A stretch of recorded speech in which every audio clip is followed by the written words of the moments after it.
আমার ওয়াইফ ভিতরে কাজ করতেছে, বাসার ভিতরে এটা 3 তলা কাজ করতেছে, আমি ভিতরে ছিলাম। ইন দ্য মিন টাইম বাসায় নক করছে, সালাম দিছে, নক করছে, নক করার পরে ওয়াইফ যথারীতি খুলছে। বলার পরে ওনারা বলতেছিল যে আপনার বাসা এখানকার ভোটার কিনা, তখন বলছে না পিছনের ভোটার, ওই আমরা ওই পাশের গলির ভোটার আর কি, ওই নাম্বার ব্যবহার করা। তখন ওনারা করছে কি এই ভোটার আইডি কার্ড নাম্বার চাইলো আর হইলো গিয়ে মোবাইল নাম্বার চাইলো। তারপরে যখন ভোটার আইডি কার্ড নাম্বার চাইছে, মোবাইল নাম্বার চাইছে, তখন আমি ওনাদেরকে চ্যালেঞ্জ করলাম যে আপনি এটা চাইতে পারেন কিনা।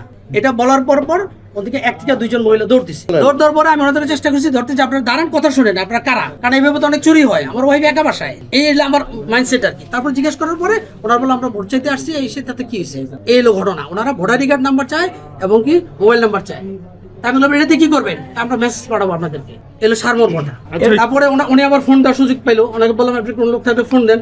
আসার পরে ওনারা আসলো এজ এ স্বাভাবিক, ওনারা আসলো স্বাভাবিক, উনি আসলো দেখলাম একটু দম আছে, আরেকজন এসে আমার গায়ে ধাক্কা দিল, চলেন সামনে চলেন। আচ্ছা পরে তারপরে যে সমাগম হইলো, আপনারা তো আসছেন, এখন আপনারা বুঝেন এটা ওনাদের আইনের মধ্যে পড়ে কিনা। যদি চাও টেস্ট স্বাদ টমেটো সসই বেশ। তো গেটের বাইরে যখন তর্ক বিতর্ক হচ্ছিল, তখন আমাদের 2 জন লোক ওখানে যাওয়ার পথে জিজ্ঞাসা করে কি হয়েছে, বলে যে এই ঘটনা। তখন তারা বলে যে আপনারা তো এইভাবে এই সময় প্রচারণা করতে পারেন না। পরবর্তীতে ওদের সাথে যখন ওনারদের সাথে তারা তর্ক করার পরে আমি একটি প্রোগ্রাম করার জন্য বের হয়ে যাওয়ার পথে যখন দেখি যে এই তর্কি, আমি 2 পক্ষের কথা শুনে এবং ওনার 2 জনকেই পাঠিয়ে দিই এবং তাদেরকে বলেছি যে কাকা আপনারা তো মুরব্বী মানুষ, আমরা ইয়াং পোলাপানি যেহেতু নিয়ম মানতেছি, কোনো ভোট চাচ্ছি না, সরকারের নিয়ম মানতেছে, আপনারা এইভাবে কেন মানুষের বিকাশ নাম্বার চান, ভোটার আইডি কার্ড চান, এটা তো সম্পূর্ণ অনৈতিক। তখন তারা বলে যে বাবা ঠিক আছে, ভুল হয়েছে, এই ধরনের কাজ আর হবে না। মাগরিবের একটু আগে আমার কাছে ফোন আসে, এক বাড়িওয়ালা ফোন দেয় যে এখানে বাহিরের থেকে তার অটোতে করে প্রায় 1-150 লোক মসজিদের সামনে জড়ো হয়েছে। তো আমি বলি যে ওখানে জড়ো হবে কেন, এরকম তো কোনো কিছু হয় নাই। পরবর্তীতে তাদেরকে বললাম যে ভাই আপনারা কারা, আমি নিজেই বলছি, আমি ভাই আপনারা এত লোক এখানে জড়ো হয়েছেন কি বিষয়। তো এই কথা বলতে বলতে আমি একটু সামনে আগায় যাওয়ার পরেই পিছনে একটা ছেলে ছিল, সে তার সাথে কিনে যেন তর্ক হওয়ার পরে তারা 60-70 জন তার উপরে ঝাঁপায় পড়ে, তারা মারা শুরু করে। তার পিছনে ছিল ও আবার তাদেরকে যখন ঠেকাইতে যায় ওরেও মাইরা ওর ঠোঁট ফাটায় ফেলে, হাত ভেঙে ফেলে। তখন ওর এখান থেকে যখন রক্ত পড়া শুরু করে, তখন আমি পিছন দিকে তাকাই দেখি যে ওরে মারতেছে। আমি পরে বললাম এই আপনারা কারা আছেন, ওদেরকে ধরেন। তখন এলাকার সব লোকজন মনে করেন দোকানপাট থেকে নেমে গেছে, এই গলির নেমে ওদেরকে মনে করেন যে ধরা শুরু করছে। পরে ওরা যখন দেখছে এলাকার মানুষ জড়ো হয়ে গেছে, ওরা যে যার মতো দৌড় দিতে যায় 20 থেকে 25 জন মসজিদের ভিতরে ঢুকে গেছে। তো মসজিদের ভিতরে যখন ঢুকছে আর বাকি তো সব দৌড়ে পালাইছে, বিভিন্ন বিল্ডিংয়ের ভিতরে ঢুকে গেছে। পরবর্তীতে আমি দেখলাম যে মানুষ তো অনেক হয়ে গেছে, তখন মসজিদের সামনে দাঁড়িয়ে আমি সবাইকে আটকাই দিছি, এই মসজিদের ভিতরে কেউ ঢুকবেন না। আমি আটকে দিয়ে তখন কেচি গেটটা টান দিয়ে আটকে দিই। পুলিশ আসার পরে তখন পুলিশ তাদেরকে বলে আপনারা কোথা থেকে আসছেন, নাম দেন।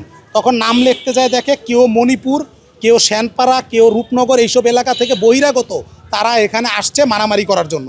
তখন পুলিশ তাদের নাম লিখে, একই অবস্থায় একজন নেতা আমাকে ফোন দেয়, ফোন দিয়ে বলে মিলন ভাই যা হয়েছে ঘটনাটা কি। তখন বলি, উনি সরি বলে ভাই আপনি একটু শান্ত রাখেন, আমরা আসতেছি।